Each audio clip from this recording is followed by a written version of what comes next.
One of my favorite tactics to include in any brand strategy is taking your discovery process and turning it into a paid offer. Now, we've done this with over 50 of our clients, especially clients in the B2B service industry, where creating a proposal takes a process. Now, I'm not saying that this is the right tactic for you, but if you are a B2B service company that has a sales process that takes a while to develop a proposal, meaning you have multiple calls with a client, you have to dig into their company, you have to test some things, you have maybe 20, 30, 100 different questions you need to get answered in order to prepare the right proposal with the right amount, this might be a tactic that you can add on to your brand strategy in order to make money before you even send a proposal. So what I'm gonna do in today's video is show you how we've done this. So one of the clients we've worked with is a web development company that also develops tech that goes with your website, whether that's an MVP for your business, maybe that's an email newsletter, maybe that your website needs to talk to your CRM, maybe there's a whole plethora of things that need to happen around your website. They build all of it. And the problem they came to us with was that their proposals were often so large and took so long in order to prepare that a lot of times they weren't landing clients because it just took a while to develop their proposal. So we came in and said, here's one quick tactic you can use to start generating more money, build more trust with your clients, and get them to convert faster. So how you do this, how you can take your discovery process and turn it into a viable offer. The first thing you're gonna do is you're gonna map out that process. So list out everything you need from that client in order to prepare the proposal. What do you need to look at? What data do you need from them? How many meetings do you need? How many workshops do you need to do in order to understand what you're actually building or actually creating? Map out everything you need and map out how you will get it. Is it a workshop? Is it a form? Is it a proof document? What do you need in order to get the information that you need? Map this out and try to make it as simple and easy as possible. If it's low quality data or quantitative data, all you need is a form. Create a form and ask them for information. But if it's more information that you need to dig in, it's qualitative information, it's stuff that you need to hear their feedback and give them ideas afterwards, then maybe you do a workshop or a meeting. Map it all out. Open your Miro board and start saying, here's the form we're gonna do, and then we're gonna do a workshop, and then we need to do some kind of proof document, and then we wanna do another meeting with them in order to go over the proof document. Map this process out because your internal team is gonna need to know how all of this works. And the goal is to try to get it done no longer than 4 weeks. Now that might seem like a lot, but for some of our clients, this process has taken 8 weeks or longer. So getting it down to 4 is a big improvement.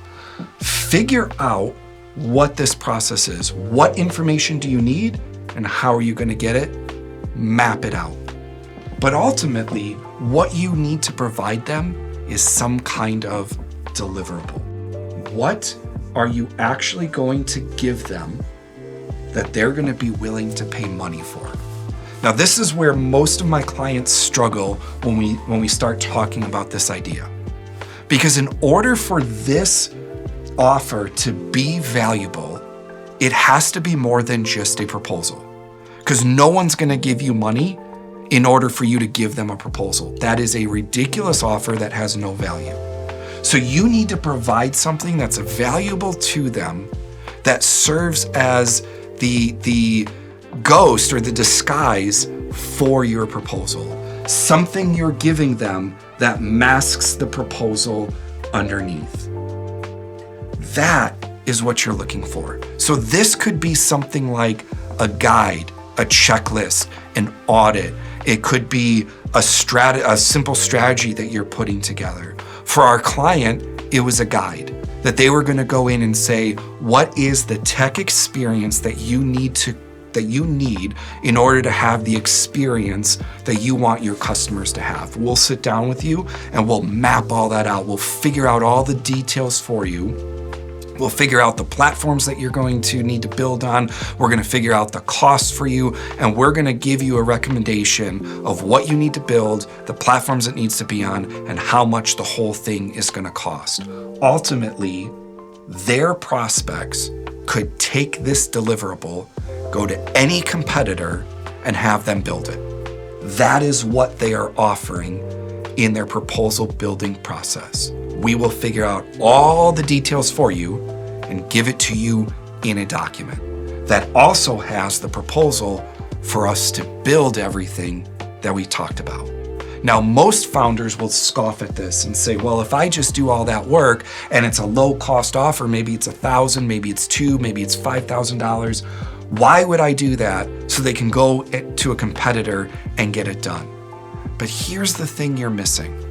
See, when I go through this process to get this deliverable from you, when you're already working with my company and I've given you information in the form and I've sat with you in a workshop and we've talked through all the issues that my company's having and everyone on the team has voiced their concerns and we've gone through all that messy work, when you give me a proposal and you say this is gonna be $30K for us to build, what this communicates to me is you already know my company. You've already done the hard work. You already know exactly what I want done. You've talked to all of my team members. They already like you. They've already worked with you. They recognize your face. Why would I start that process over with anyone else? Why would I take this document you've given me and go to a competitor who's going to have to go through that same process again of talking to my employees, getting to know what it is that we're needing, understanding our concerns, understanding our challenges? You're already part way there. So if you develop some kind of deliverable, like I said, a strategy, a guide, an audit, something that you are offering that masks the proposal behind it, where you say, we're gonna give you your website strategy. And by the way, if you want us to build it, here's how much it is. We're gonna give you a guide for your tech. And by the way, here's the cost if you want us to build that whole system. We're gonna audit your brand. And by the way, if you want us to fix your brand, here's how much it's gonna cost. This is the information you need to prepare the proposal that you give as a deliverable to your prospects that masks the proposal so that when they see it, it's something valuable. They've already given you money. The chances of them giving you money again is much higher. So if you want to increase conversion rates on your proposals, find a way to turn your discovery process into a deliverable that you sell in front of giving out your proposal. You will see a higher rate of conversion. In fact, our client has already sold 7 of these guides to prospective clients who already love it and have already chosen them to move forward with building their tech experience. If you want more conversions, turn your discovery process into a low-cost offer and use it as a way to mask the proposal that you're giving. You're providing value up front. They're giving you money already. The chance of them upselling into your actual main offer is far higher if you do. So build out an offer for your discovery process and watch your revenue increase.